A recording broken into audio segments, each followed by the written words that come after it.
Welcome to STEMedia Live, where we chat with some of the most inspirational and creative people in the STEM community. I'm your host, Dr. Nehemiah Mabry. I'm excited. Why? Because today is no exception, man. We have a phenomenal guest coming your way. If you're watching on YouTube, make sure you hit subscribe. Make sure you click like. Make sure you comment below. We're trying to build up the audience, trying to make sure the algorithm is feeling us. So make sure you hit those things below. You already know what to do. Hey, what up, Shayna? Good to see you. What up, Nia? Good to see you. Thanks for the emojis, the celebratory emojis. Bernie, good to see you. Drop an emoji. Let me know how you feel, Shayna. Let me know how you feeling, Sam Bolu. Let me know how you feeling. Drop an emoji as we prepare. This evening is brought to you by the STEM Success Network. The STEM Success Summit. That's right, the STEM Success Summit. Listen, the STEM Success Summit is happening this year, second annual, November 19th to 21st. Let me put this down. November 19th to the 21st. In just a few weeks, we're going to have the STEM Success Summit, our second annual one, where we're going to bring you a lineup of phenomenal professionals to give you career development, professional development, and personal development tips and strategies to make sure you are successful on your STEM journey. So if you haven't, please go to STEMSuccessSummit.com and register, because this is going to be free. This is going to be a free event. And so we definitely want to make sure that you all participate in this particular upcoming summit. Let me go ahead and introduce you real quick. Lindsay E Murphy is a web television show host, a public speaker, science communicator, marketing and biz dev geek, crowdfunding whiz, and founder. But in her heart, she will always be this adorably awkward, thought-filled 8-year-old who dreams of someday hosting a kids cooking show. She lives in and loves Portland, Oregon, and she is also the creator of the YouTube popular kids science web series known as the Fab Lab with Crazy Aunt Lindsay, which she hosts, and she takes science concepts and turns them into fabulous DIY projects for children to do at home with their families. We're going to get into all this in just a little bit, but here's what I want you to need to do. Billy, shout out to you, man. Afro Technician. If you're on YouTube, make sure you like, subscribe, continue to rock with us, because I'm about to bring on to STEMedia Live, presenting to some, introducing to others. Let's get the hearts going right now. None other than our fabulous, fantastic, and yes, even crazy guest, Miss Lindsay E Murphy. Let's get the hearts going. Hey! Turn up. Millie rock on your look. Hey, they're not ready. They're not ready for you. Y'all not ready. They're not ready. I'm up here trying to get my tea life together. Oh my gosh. Your tea not ready either. I'm not ready and my tea not ready. Y'all not ready. Oh man. Hey, it's good to see you, Lindsay. So good to see you. So check this out, Lindsay. We always break the ice with this question right here. And that is, give us something fun, unexpected, random fact about yourself that after reading your bio, perhaps someone wouldn't expect to know about Lindsay Murphy. I like this question. Okay, so the one thing that I often default to that sometimes is not that much of a fun fact that people don't know about. So if you already know this, or if anybody already knows this, I'll come up with another one. But the one fun fact I have is that I went to NYU as an adult student. So I went to community college out of high school, graduated from community college, got my first job at a big corporate company. So I ended up not going directly to get my bachelor's. So when I was in my mid-20s, I went back to NYU. And when it came time to decide what my major was going to be, my boss and mentor at the time was like, major in something that's worth a free education. You're going to NYU and we're paying for it. And I was like, okay. So I have my second degree in Chinese language and culture studies with an emphasis on Mandarin translation. Wow. And before you ask, let me offer you this. Okay. 我学得不好. Okay. Which means I don't really know how. You had that queued up and ready to go because you already know the next question is like, go ahead and say something. And you just have to go ahead and let us know. Hey, look, I don't really know how. I don't really know. I could do a couple characters. I could get some strokes in. I could recognize a few words on bad back tattoos, but that's it. Yo, like, was it hard though? Like, was that difficult for you? Like, did it come easy?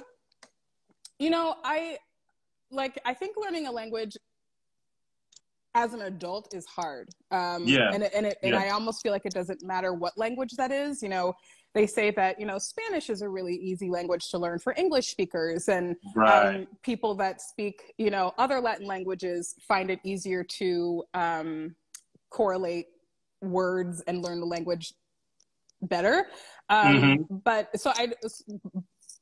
for me, it's all hard. And you know, but at the same time, it's really fun. Like, I like to do things that are fun and people haven't done before. And so that to me is the thing that makes it worth trying and enduring.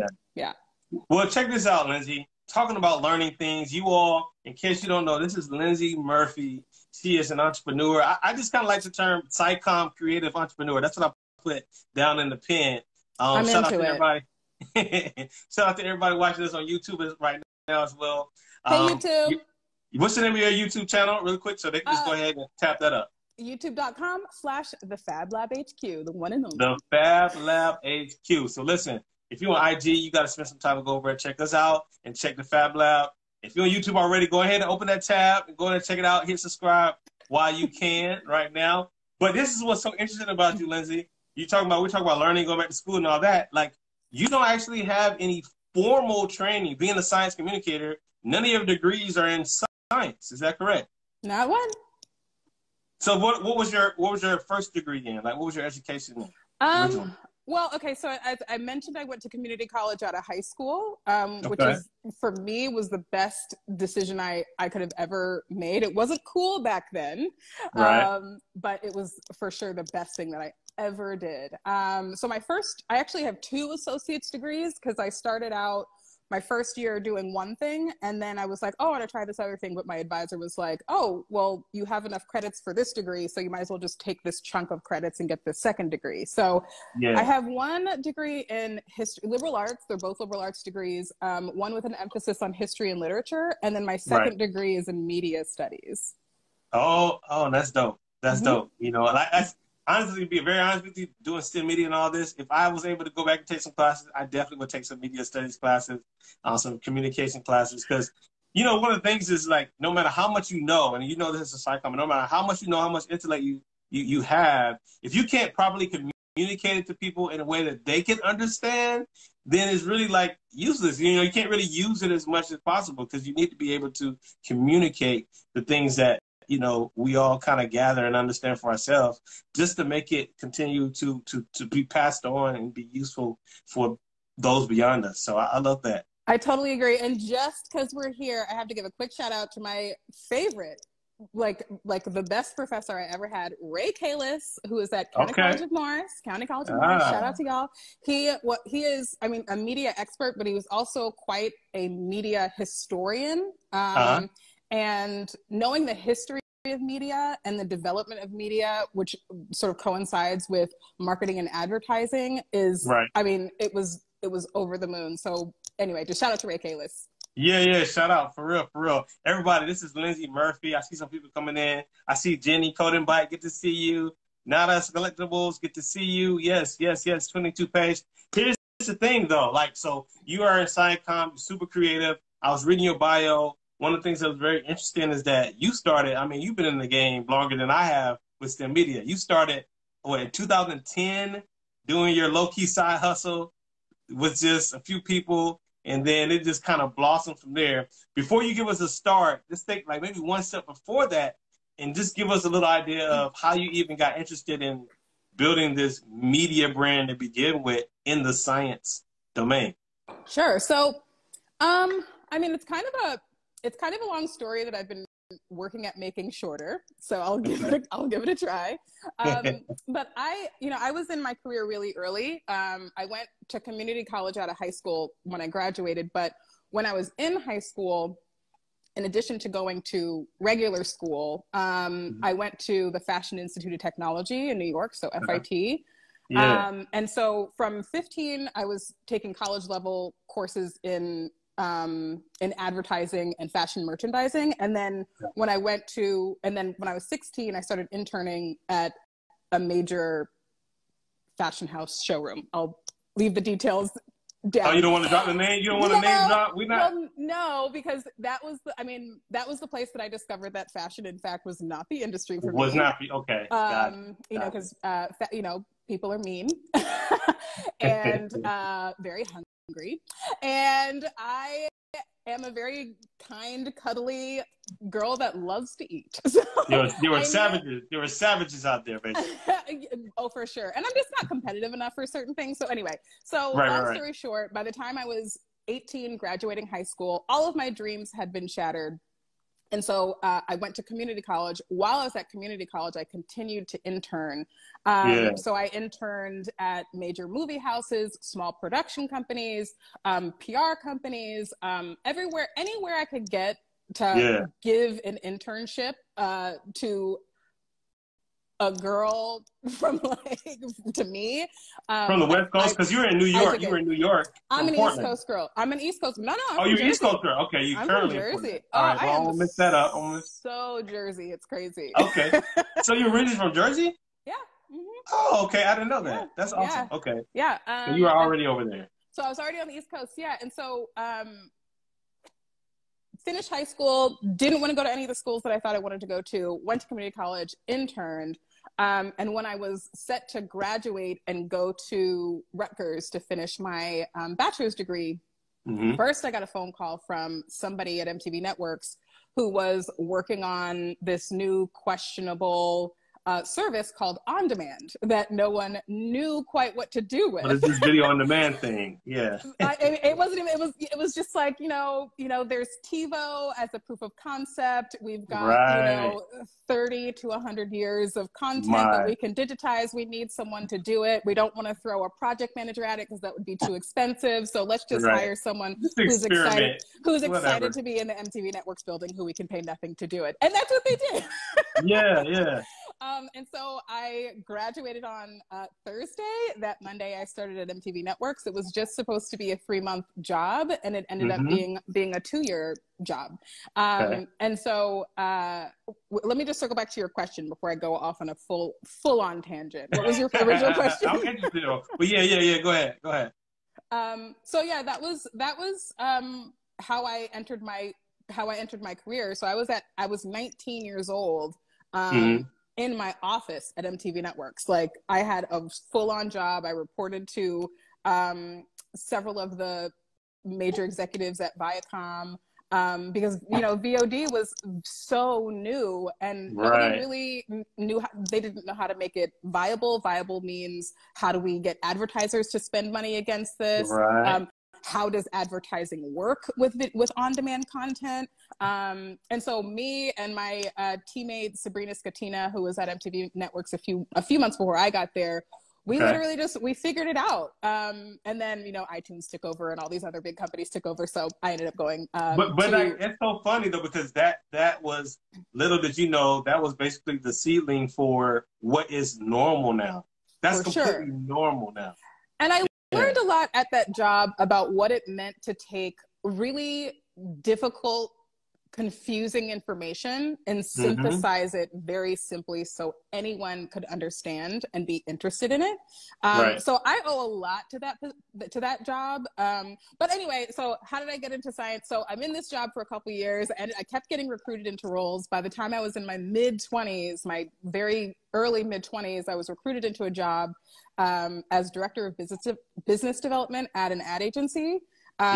Which is a pretty big deal. I mean, usually people are in their 30s before they reach director level. And so just because of how the world was going with digital and just being young and in digital really quickly, really early rather, I ended up getting a lot of opportunities. So one of those opportunities was a DB job at an ad agency. And within 18 months, I mean, I was completely done. I mean, I just knew that I was in the wrong place. I don't think of myself as a very depressed person, but like I couldn't get out of bed some days. And I was making all the money. I was making, I was making an incredible amount And of you were money. young. You were young. The accoutrements of what I thought a successful person should have. I had a 6-figure salary. I had a German car. I had an apartment in like the best part of town. And I didn't want to get out of bed. I never ever saw my family. I was single. I still am single, but I was like super single. And I'm looking around and I'm just like, this is not this doesn't feel good. Nothing about this feels good. And 2 weeks later, as any 26-year-old who doesn't come from a family who can afford to support an adult fighting themselves, I quit my job. And in a phone call, out of the blue, just out of the blue. I mean, it wasn't out of the blue, but it was definitely I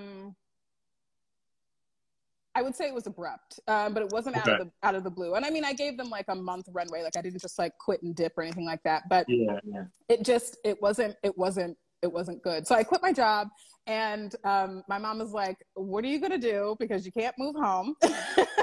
And I was like, I don't know. But I lucked up and ended up living in a beautiful town called Montclair, New Jersey, Glen Ridge, Montclair, and all of the incredible women in that town just sort of were like, you need time and space to figure out who you are and what you want to do.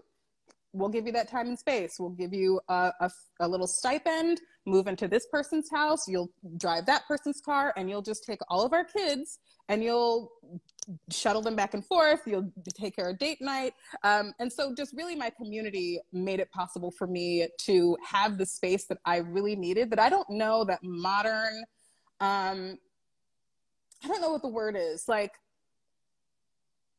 pre-global health effort, right? Pre-global health effort. Sure. It was all about sort of the success conveyor belt, right? You go to school, you go to college, you get a job, you find a spouse, you get married, you have kids, you buy, like it's just this conveyor belt. What's next? And there's no space in there for, who am I? Who do I want to be? What don't I like?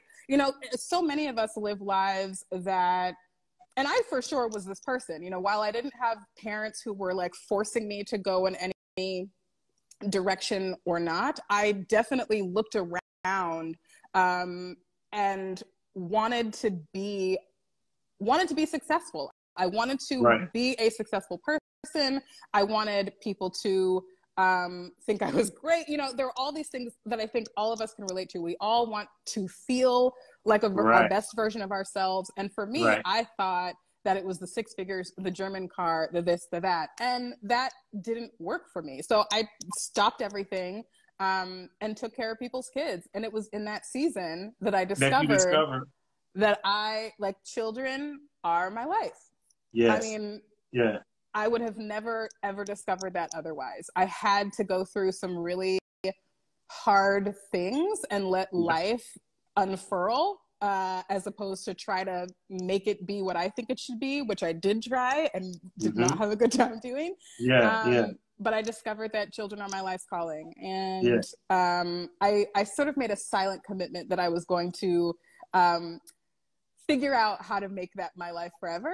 Making, $10, $15 an hour as a babysitter, at that time wasn't really conducive with the type of life that I wanted to live, but I knew that what I felt was what I wanted to feel. That was where you need to be. And we're going to get into like your entrepreneurial, creativity and all that kind of came from that. But you said a whole lot that I really want to dig in on. First of all, you were successful by outward standards. Right? You had, like you said, the car, you had the salary, you had the life. So often, right?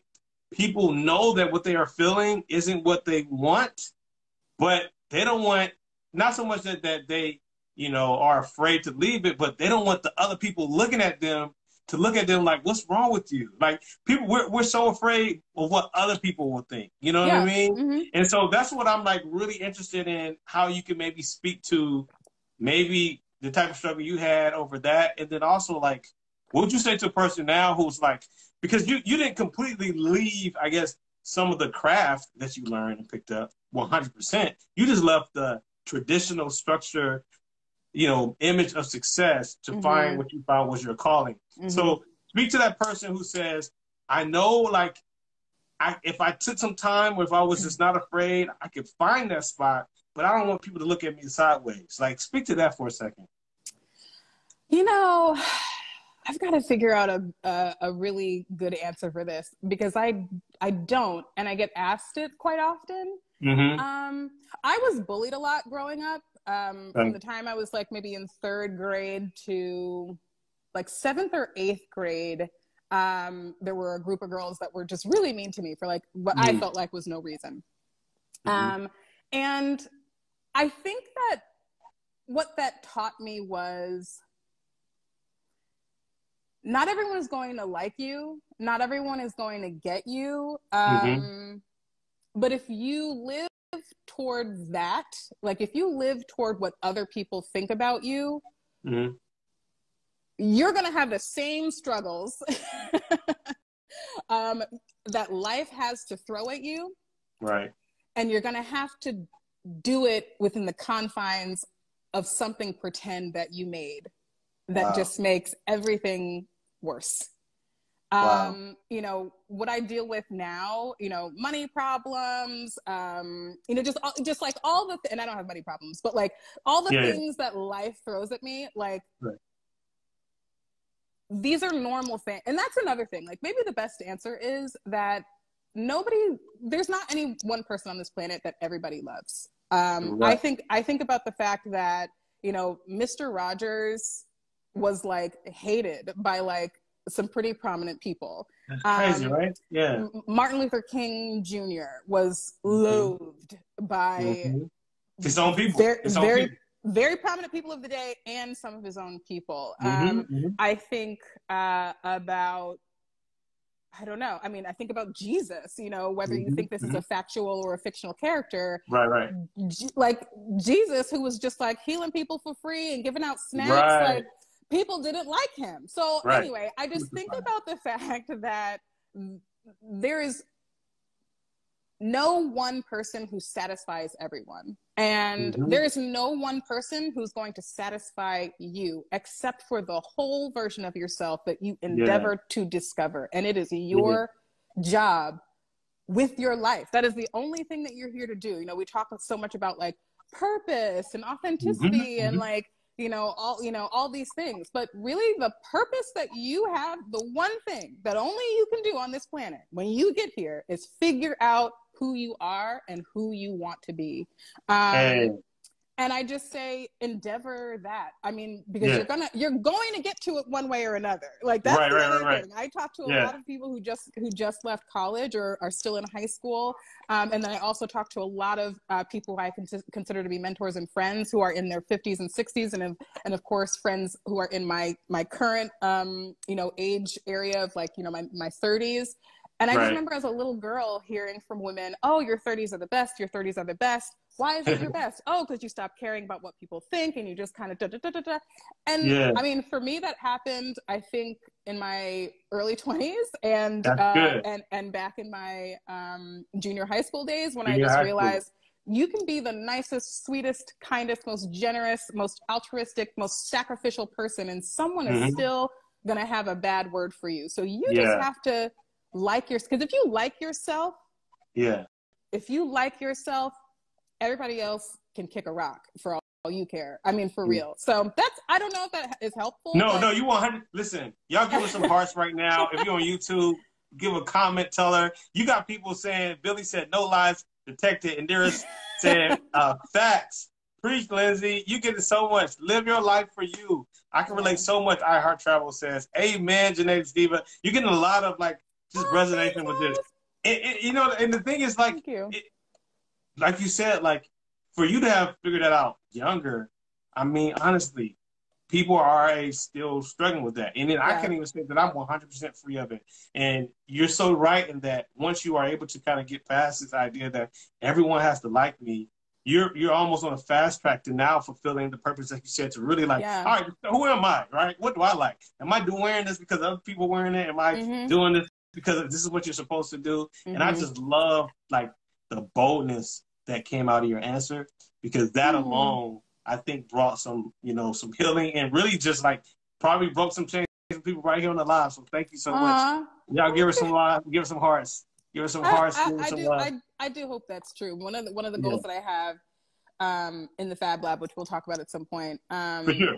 yes, is STEM, but really, like, my goal is, like, I just want to help families and parents and people raise kids that don't have to go through what we had to go through. Right. My vision board has, adults on it who were once Fab Lab children who never had to go through that phase of, oh my gosh, I'm this I thought I wanted to be this person, and now I have to go through the hard part of ripping the Band-Aid off, healing the wound. Yeah. I want to see more adults graduate from their childhood Ooh. without the trauma of confinement. I don't know. I don't really know. I don't know how to put that. It's something. No, I think you said about it. a lot. You said it great. Graduate from a childhood without, man, you know how people, and I was thinking about this when you were first talking about it, when I asked you the question you began to answer. Like, I've heard people put it as, a lot of people, adults are still trapped in middle school. Like, a lot of adults are still trapped in high school. You know what I mean? And like, maybe they're able to act a certain way when they're far away, but like, there's still those people who they lived and died by their approval of at that age, that to the still very day, they're still kind of live and controlled by it. And so for you to just say that, like you said, graduate, like, it comes to a point, it's time to graduate, it's time to move on. Yeah. Why? Because the world is waiting on you to be you, not for you to be this fictionalized caricature of yourself. I give a talk called I Live in a Healed World. And if you go over to my personal page, Lindsay Murphy, it's in there somewhere. It's somewhere the whole thing is in there somewhere. And actually, I think it's on this channel. But anyway, everyone, there's this whole idea of like, what is purpose? And people attach all these ethereal things to it. And to me, purpose is just the unique way that you have been called to love this world. And you cannot love anything until you love yourself. You can like things, you can want things, you can be desperate for things. We often confuse that for love. But really loving and being like, wow, I am what I am. And now I'm going to go eat some green eggs and ham. I don't know. Hey, listen. Let me say this. Shout out to the people watching this on YouTube or Instagram Live on replay. And shout out to myself, who's going to go back and watch what you just said, Lindsay. And I'm going to write down exactly what you said. Or like I said, esoteric and all this, like high and mighty, hard to understand. But like the way you just put it, and again, like, I'm going to come back and make sure I get that down. But it's a unique way you've been called to love the world. Yeah. Man, that's great. Y'all give her some hearts, give her some love. We gotta keep this moving. I definitely want to get into your bag entrepreneurially. But I want to say this fun fact, right? And y'all, if y'all have questions, feel free to put it. Whether you're on Instagram, whether you're on YouTube. I love questions. I love questions. Get your questions ready. All right. Otherwise, I will ramble until someone. Yeah, but here's the fun fact, Lindsay. I don't know if you know. So you came into this world, SciComm, from the comm side. Like, you were working in media. You worked at. I noticed you didn't say the name, but the ad agency is one of the best in the business that you worked at, right? And like, I worked at a few agencies, yeah. Okay, well, the one that I saw, the one that I know of, is actually one that I've been inspired by. But I came in like from the engineering side. Like, my background is in engineering, and we're both in the same space. And you're still using the expertise. You're still using a lot of things you learned in that world, as am I. But how exactly did you figure out how to turn this from a hobby to an actual like way to sustain yourself? Because so many people, and just to set it up again, because I know you want to talk about it more, but so many people have these things, right? We find it, right? And then we're like, all right, but how am I going to pay my bills? Because like, I still got like, rent due. I still got, some people are married, some people have kids. Yeah. That's like the next step. Like, I found my calling, but now how do I make this lucrative in a way that I can actually survive? So what was that process like for you? The process for me, when I started the Fab Lab, so just to tie it up really fast, I found kids in my life. I did that for 18 months. I was just a neighborhood babysitter for like 18 months. At the same time, I was consulting, like I helped launch the Xbox Connect console the year that it came out. I was part of that strategy team. So I was consulting a bunch, and when I was going to do that specific job with Xbox, some of the parents threw me a going away party because I was going back into New York and then doing a bunch of East Coast travel for this work. And so at this particular party, one of the parents said, you know, have you ever heard of YouTube? And I mean, in 2009, like, right, it was totally viable question. Yeah. You know, That's a legit question. 2009 doesn't seem like very long ago, but like, you know, we're talking about the window of time where the iPad was coming out and YouTube became a thing. So Instagram had new, like, so there's just so much happened in a decade. Anyway, so it's at this party that someone suggested I get on YouTube. And a year later, when the Xbox job was done, I hopped onto YouTube because I panicked. I was like, what am I going to do for money? Like, I'm suddenly a consultant and I don't know how to go about getting consulting jobs. And so I just made Play-Doh with my goddaughter Paige and emailed it out to 11 people. There were 11 people on my email on your list. mailing list. 11 people. 11 people, and they were all parents that I had previously babysat for. Wow. That was it. An 11-person email list that I sent this one video out to that wasn't even that good. It was amazing, you know, to me, but it wasn't, you know, by Is it still on stretch. YouTube? Is it still on YouTube? Oh yeah. So yeah, eco-friendly Play-Doh. I implore you, go find it. Okay. But so once that happened and I saw that first video that a friend of mine helped me to edit, I saw what the Fab Lab could be. And actually, it wasn't even the Fab Lab. It was called Doing Stuff with Crazy Aunt Lindsay. That was the first year of the show. It was called Doing Stuff with Crazy Aunt Lindsay. And it was really just a project that I sent out every now and then to make sure that I had babysitting jobs just in case I could never get another job anywhere else ever again. So it was really like my insurance policy.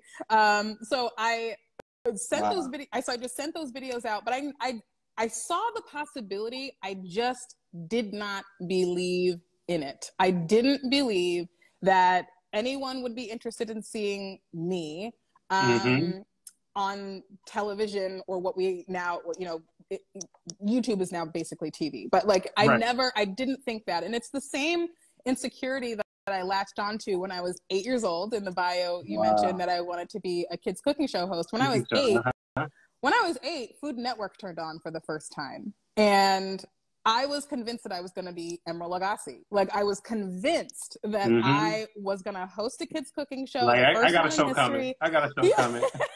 It's greenlit. You know, they got the logistics.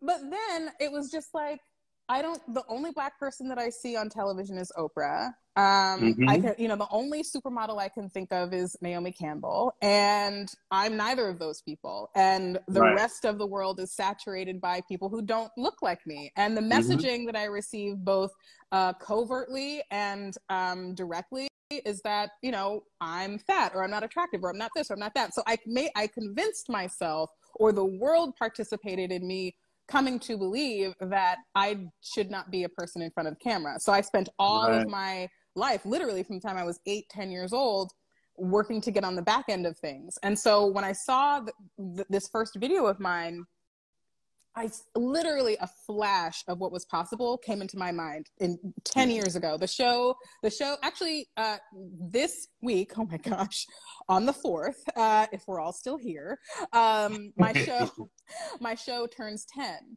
10-year anniversary, November 4th. Wow. Like, that's inspiring me because, like, listen, I like I said, you've been in the game longer than me, and like, you had 10 years, you had a decade, Lindsay. You had a decade of killing it. I love it. I love it. I love it. Oh, it's going down. You gotta do something. You gotta get on live on your platform or something. There are a couple things happening. Okay, cool. But I say all this to say what I saw in my mind and in my heart, what I felt in my heart, my mind convinced me out of. And so I just let it be a hobby. I literally just like let the Fab Lab be a thing. Whenever it was time for me to go babysit kids, parents would call me back when people actually called each other, and the kid would get on the phone and be like, Crazy Aunt Lindsay, are we gonna make a video this week? Are we gonna make a video tomorrow? And I'm like, yeah, what you wanna make a video about? And so I really, honestly, I just kept making videos because the kids, they wanted to see themselves on YouTube. And parents trusted it because they trusted me as a child care provider and as a friend.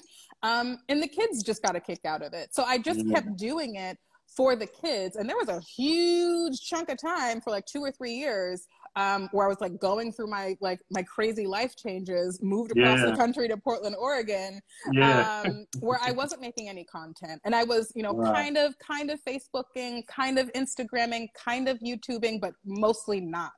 And so when you talk about, the lucrative part, I would hardly call what I do lucrative at this stage. I still rely on crowdfunding. Last year was the largest crowdfunding effort I did, and I raised just shy of $60,000 in a handful of days.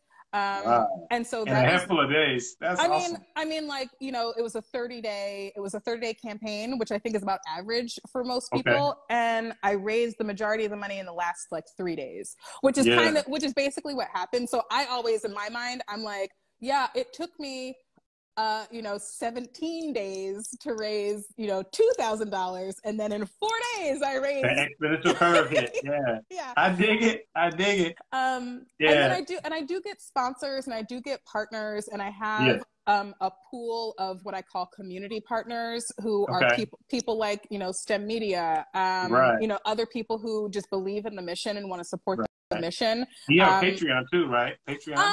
You know what? This year I'll be leaning more into my Patreon. This 2019 was supposed to be the year that I worked on Patreon, but thought it would go a little different, right? Just a little bit. And so I really just, but even then, I do have a Patreon. I think I have 35, 36 patrons, and the Patreon page might be 2 years old. I think I tweeted it out once or twice in the 1 or 2 years that it's been around. And so I never wanted my audience, I have always just felt like what I do should be free. That's also what I have heard is a bit of a problem because production is expensive and high quality, good production, well-researched things are expensive. And I am still just one person. My show comes together through a lot of favors from people who work in these incredible, fields. I've worked at Wieden & Kennedy, where I wasn't being facetious about where I worked. The last company I worked at was Wieden & Kennedy. But, friends at Wieden, I'm here in this beautiful space. Now I get to come and work out of friends' studios and offices, friends that have businesses, other businesses. Anytime I want to do Black History Month or Women's History Month, people will write checks for that. But I'm by no means this is not Oprah. I don't have this is not Harpo Studios. This is not Harpo Studios. This is a girl in her backpack and a scooter and a deep desire to show kids something new that they have never seen before. You're doing it, Lindsay. You're doing it, Lindsay. I mean, I think it's awesome. I just want to read what some people are saying in the comments as you were sharing. Nikki said, "Such a special human. You can conquer anything you put your mind to." Thank you. Billy even said earlier, he said, it's amazing. So crazy to think about. You consider, what you were considering at the time, because your stuff is really dope. Consider how dope your stuff is. Noble Looks even said, I'm already watching it now. Love it. Yep. Y'all got to check it out. And your stuff, it really is high quality, right? It really is high quality. I think that when I look at your brand, it's just so solid. It's well put together. It's so vibrant. The energy comes out. And you have had an opportunity to partner with some pretty big companies. Just to kind of mention too, I know you've done some stuff with Scientific American magazine, the New York Academy of Sciences. You've even been able to do demonstrations at Harvard University, Google, Creative Morning, Girl Scout GirlFest, which is awesome. And then you appear to have been a regular, at least at one point in time, on the Portland news channel, KGW News 8, doing demonstrations. They gave me a little show, y'all. They gave me a little morning segment for a little morning segment. But that wasn't paying either, so I couldn't keep doing it. Got you. Well, what kind of game can you give us though that you've learned when it comes to trying to get media coverage, because you know advertising end as well, kind of like the behind the scenes media coverage, and then also like, have you found, I guess, some sort of recipe to sort of like leverage it into your business, or at least continue to like build the momentum when possible? Yeah, you know what? It's interesting. Like, this is my first year. So, like I said, 2020, which is now 2021, there are a lot of things happening. I've got, like, only this year am I getting into products. I've got one product line that I'm working on that just put that there. That all right. Product line, working on. Very excited about. And then I'll be doing a series of limited run, limited edition Fab Lab merch that will be available on the Patreon, on Patreon. And so, stick around next week. We'll be making a couple of announcements. And hopefully you guys will be excited to get some stuff that will help support the show. But, when it comes, this is the thing. People ask me what you're asking a lot. And especially people who are just starting out or have projects that don't have the audience that they think they need to pull in huge amounts of money or whatever it is. And the first thing that I always preface is, I've been doing what I'm doing for 10 years. I feel you. So for me, and so I can only speak as Lindsay. When someone is willing to do something for a decade, 3 years ago, I was working at a huge ad agency, Wieden Kennedy, a literal dream job that I was presented with the opportunity to walk away from so that I could do this. I honestly thought in 2017 that 2017 was going to be the last year that I did the Fab Lab. I was going to do it as well as I could, raise as much as I could, make as many videos as I could, and just put it to bed and go back into advertising. I was convinced that was what 2017 was going to be. And it turned into a lot more. I think when you get intentional about things happen. I really don't know. I don't know how else to put it. The first thing I will say is I've been doing this for 10 years. So for 7 years, I was quietly, secretly making kids science videos. And most of them did not even have titles on the video. Like, you know how if you edit a video and it comes out of Adobe or out of iMovie and it's like MOV 77651. Forget SEO. None of that SEO optimization, all that kind of stuff. Get all that. Okay? Like, it was just not popping. And so but I also, because I was the girl that I was, the literal kid that I was, I thought that I had to be validated. I believed, like I think many people secretly believe that, and this is the thing, there's this whole idea of viral content, the virility of content. And as someone who has worked at agencies, large and small, I can tell you that there is no such thing as truly viral. Every now and then, 10 years ago, you would look up on a truly viral video. Right. But in 2020, if a video is viral, it's because someone has put a lot of money behind it. Boom. The end. Pull a veil back, Lindsay. The end. Okay. And, I remember 10 years ago when people started selling digital products and, everyone was not an influencer at that time. Influencers, I think, just about 5 or 6 years old. Email marketing, that kind of whole world came about. SEO, email marketing, setting up your website, like all these people who claim to know, all the tips and tricks that are going to get you to 10,000, 100,000 subscribers, the platinum play button on YouTube. The truth is that most of these people don't know what they're talking about. They've never, ever, ever done what they claim they can help you achieve. Right. And it's really just that simple. But Go ahead. As I was saying, there's something to be said for being intentional. I think for me, I was the type of person who was like, if I make this, then someone is going to see it, and then Oprah's going to see it, and then Oprah's going to call, and then it's going to be amazing. Yeah. You know, I genuinely had like that secret belief in the back of my head where I'm going to make it as hard as possible for someone to find this. This thing that I am desperate for, this thing that I love to do, this thing that I am just compulsive toward. I don't even like, I'm sitting here washing dishes and I'm thinking to myself, I should do a Fab Lab Kids Do Chores series. You know, I was like, just totally just out of my mind coming up with ideas for it. But I didn't do any marketing. I didn't really tell anybody about it. I just made the videos and that's it. And I think a lot of times that's what a lot of people do. They'll just make the music and they'll cross their fingers and hope for the best. Same thing with crowdfunding. I have a bit of a story about crowdfunding. The first crowdfunding effort I ever did, I tried to raise, I think $10,000 or $12,000.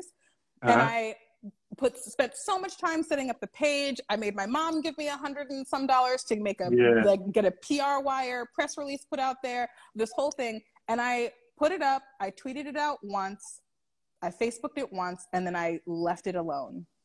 Yeah. And then 45 days later, I had like $1,200, and that was it. And so, but what happened in 2017 is I just made the decision that I thought that this was great. And if on days that it wasn't great, I was gonna pretend. And I was going to let everybody know that the Fab Lab was going to save the world and make their kids smarter and be the best thing that ever happened to them. And that they weren't good parents unless they watched it. Just kidding. But I literally became a fan of my own show. I literally just made the decision to believe in myself. And to be clear, it has been a practice. I am not standing here. You know, I feel like a winner every day. I'm not here to tell you that. What I'm here to tell you is that I just really believe in what I'm doing, and I am really excited to do what I'm doing. And as long as I keep getting these checks, you know, one sponsor at a time, one book deal at a time, one parent at a time, one military family magazine at a time, I am going to keep doing it because this is what I have decided to do with my life. I have always made money in other ways. This year, 10 years on the clock, 10 years to the date is the first and only time that I'm actually working on a consumer product that would hopefully be so popular that it would float the production, that it would make that happen, to make other things possible too. But, you know, Lindsay has been just like everybody else, consulting, you know, mixed bag, winning competitions, you know, pitch competitions. So stuff like that. That's how I have been blessed enough to pay my bills and not have to, you know, move out of my beautiful Northwest Portland, you know, studio apartment and, you know, eat out with friends. Like I have not had to change my life whatsoever in the 3 years that I've been on my own. But also I think there's something to be said for, even if your consistency is spotty, there's something to be said for consistency. Consistency. Just keep going. Keep going. Man, I can't tell you how much I'm just taking in everything you're saying. Like, I'm just like this. You know what I mean? Like, because I also don't feel as though I'm like new to the game either. Like, STEMedia started in 2012, but hearing you know, you hit that decade, right? And it's just like, wow, that I can totally agree with you when you say it's like, all right, you don't necessarily feel it, but you're gonna still pretend like you still feel it, even when you don't necessarily literally feel it. And over time, maybe that feeling will come, you know, maybe it'll come later. But at the end of the day, you know, you just have to believe. You said become a fan of your own. You became a fan of your own show. And that is so powerful. A lot of people spoke that out. And when you are intentional, things happen. Because so often, you're right, people are like, yo, I've been doing this for 3 months, man. What's going on, man? Like, you know what I mean? I'm like, you know what? And I've literally said that to kids. You know, I've said that to, I call them kids. I've said that I have another podcast that I do called Mentor Hour. We can talk about that another time. But you know, so I worked at Nike for a bunch of years, and I worked at Wieden & Kennedy for a bunch of years, which is the advertising agency that handles Nike stuff for people who don't know advertising. I know. I've been studying that, by the way. So I study all that. Yeah. I love it. But I say all this to say, when I started giving talks, when I left Wieden, one of the first, a lot of them were to college students, and college students would always be like, you know, I want to work at MTV, I want to work at Nike, I want to work at Wieden, I'll do anything. And I'm like, will you work in the mailroom? Well, Right. no, I mean, will you be a janitor?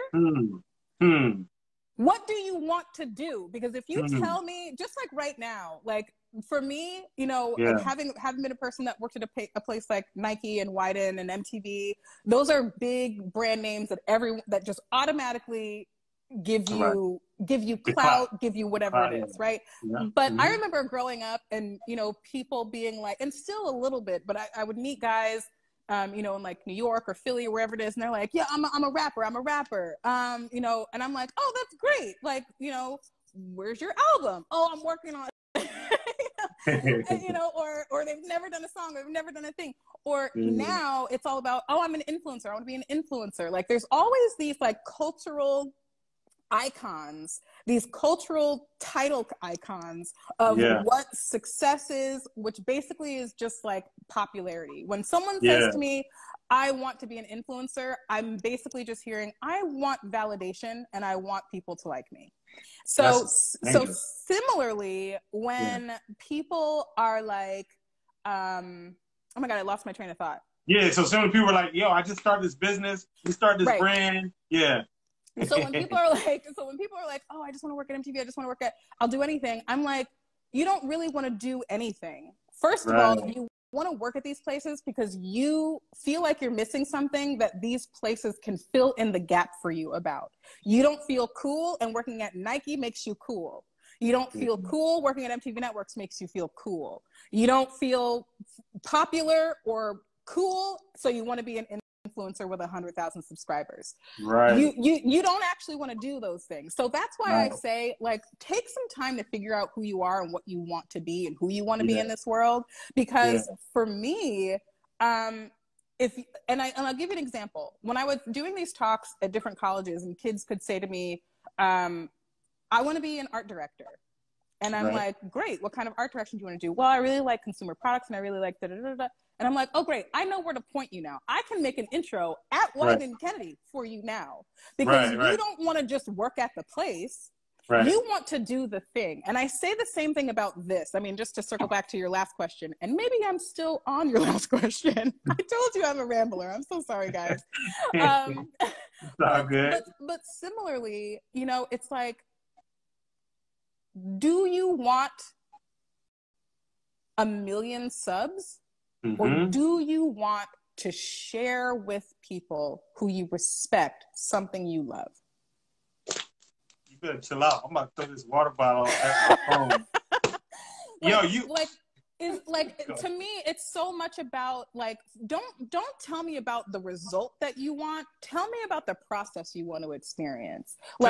Like tell me that. I don't want to hear that you want. I don't want to hear those cosmetic things. I don't want to hear those cosmetic things. I want to hear about what you want to do with your life. What do you want to be the best at? There's no such thing. Chill out. No such thing. Do you want to see my head on this last?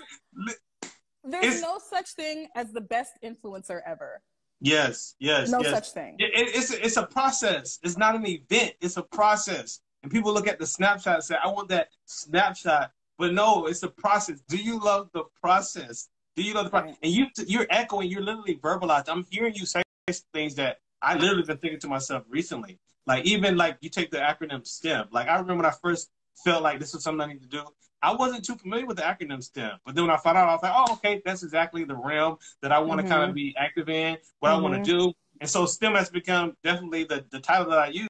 But even recently, I've been like, even if there never was an acronym, or even if like the acronym gets played out, no one ever uses it ever again, I still know that this is my cult. Like, I know this is where I belong. Like, I know this is what I am supposed to be doing. It's not about the wave or the trend or anything. And so often it's tempted to say, oh, here's the trend. Here's how you get a million subscribers. I become, you know, this person. I become this person. No. Like, it's just you. It's just you. Yeah. Is this you or is this the act? Yeah. Because everyone can tell.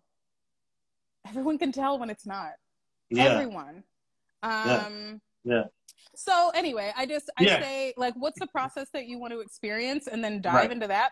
And then, you know, I remember hearing this all the time, and all I can do is offer it. The money shows up. Yeah. It shows up. Huh. It shows up. I'm telling you, and I'll just put this out here right now for everyone listening. Okay. Up until maybe like 5 days ago, Yeah. maybe 5 or 6 days ago, whatever day the 28th was. Yep. I didn't know how I was going to pay rent November or December or January or anytime. I Wow. didn't know. I had no idea how I was going to pay rent. But guess what? Your girl got a phone call and she's got $25,000 coming. Oh, so, come on. And I mean, I'm precursing that, and this is not me gloating by any means. Yeah. No. We know. We get it. I say this to say there's a huge announcement that's coming in November, so just stay tuned for that. I'm so excited. But literally, it's and my mom, my friends are like, Lindsay, aren't you worried? Aren't you this? And I'm like, no, I'm not, because I've been here before. And you know where you're supposed to be. You know where you're supposed to be. I've been here before. I know where I'm supposed to be, and I am always where I'm supposed to be, even if it don't feel right. Even if it's like, I mean, I really would prefer to go. Is there an organ in the comments? Is anybody in the comments got an organ? Please get on the organ right now. We need some chop. I'm with you. I'm with you. I'm with you. Facts. Big Listen, truth. this has been great. Time is really flowing. I don't want to keep you too much longer. I know I was a little bit late, so I have a couple minutes if you want. Okay, cool. Shout out to people in the comments. Shout out to Lenora. Listen, what you're saying doesn't just resonate with me, but there are people who I've had on who watch this regularly, who I know get it. Lenora is another person who has a phenomenal story. I see you, Brittany. What up, my man? Mike Vance, Esquire. Good to see you, bro. All right. But here's the thing. Can you go ahead and let us know? I know you got stuff coming. I'm excited. I don't even know what you're talking about, but I know something is great coming. Yeah. But go ahead and give us a rundown of what people can find of yours now. Whether it's YouTube, but give us a rundown of everything that currently is in play so that people can go and check you out. So the Fab Lab with Crazy Aunt Lindsay is the most beloved kids science show on YouTube. 10 years this November 4th. I'm very excited. So I would love for you to check me out on YouTube/the Fab Lab HQ. You can also check me out on Instagram, the Fab Lab HQ. I'm on Twitter as Aunt Lindsay. And if you're interested in just who Lindsay is and some of the other things that I do outside of the Fab Lab or in addition to the Fab Lab, you can check me out at Lindsay Murphy. I've got a book coming out. I'm very excited about that. So stay tuned for date announcements. You got a title for it yet? No? The working title is the Fab Lab Handbook. So it's definitely a really cool kids science project book, but not like you've seen before. Yeah. And then I got a couple things that are coming out, like I said, this month, and I'm really excited to share with all of you. So I hope that you'll come along and join us for the journey. And you got another brand too. I think you talk about the mentoring. Mentor Hour. Mentor Hour. Mentor Hour. If you go to my personal website, I'm sorry, I don't mean to be sending people all over the place. I'm usually that person. No, it's good. Tell them one thing. No, but I'm happy to share. If you go to ilindsay.murphy.com and sign up for my personal newsletter, you'll get all the everything. ilindsay.murphy.com is your website. Mm-hmm. Okay, cool. Awesome. Hey, shout out to Couture. Shout out to people just joining in. Y'all missed it. Make sure you watch the replay. Shout out to people on YouTube. Make sure you go ahead and add it to your playlist. Subscribe. Go and subscribe to the Fab Lab as well. Lindsay, I was just wondering, do you ever share any inspirational words? I'm listening to you. You give a lot of good information. But any inspiration, as if you hadn't already, douse us in so much knowledge and wisdom. But I would love if you can just maybe give us some parting words of wisdom once more. Just give us a little bit more of what you've kind of already been sharing, something that we can take with us. I promise you I'm going to be watching this on replay myself. But what can you leave us with today? I mean, I think the only thing that's coming to mind for me right now is something that I've been meditating on for several, probably months. And it's the difference between ability versus will. Okay. And I put on my personal Instagram some weeks back a post where it says, and this is what I'll leave you with: everyone has the ability. Everyone does not have the will. We have everything we need guys. Every single one of us. We have everything we need to get to the next step. And when we get to the next step, what we need there is going to come, or we will already have it. I promise, promise, promise, promise, promise you. And if you feel like you don't have everything you need to excavate whether or not what you actually have are just excuses. Because your will hurl you toward everything and anything. And I know some people that have some life-changing, world-healing, ether-shifting, not just hopes and dreams, but goals and downloads and visions. And guys, we need them. We need them. This new world that's being created right now needs everyone to go deep and excavate the crap so that the flowers can grow and bloom and take over the concrete and the mud that has just riddled our physical and mental and emotional people who are willing to step into who they are and love this world the way they have been uniquely called. So everyone has the ability. Not everyone has the will. And I'm begging you to change your will. I think you just gave me goosebumps. Thank you so much, Aunt Lindsay. Everyone is loving this in the comments. You have been a phenomenal guest. Thanks. You know, for what I just want to affirm you, from one person who has the ability and the will to another. Like, continue to do what you're doing. You have inspired me in so many ways. I'm just looking forward to continuing watching you. When you hit that 10, you're about to hit 10 years for the next 10 years and then some, right? So thank you so much for your time. Everyone, give us some hearts. Everybody's saying definitely rewatching this. They love you. I'm sending you guys hearts too, if I could. Yes. Thanks, Dr. Nehemiah. All right. Much love to you, Lindsay. Have a great one. You too. Have a great one. All right. Bye. Bye. All right, y'all. What more can I say? What more can I add? There she is, Lindsay Murphy, aka Crazy Aunt Lindsay. She has been an inspiration. Go and follow her. Subscribe to her channel. Again, I'm just so thankful.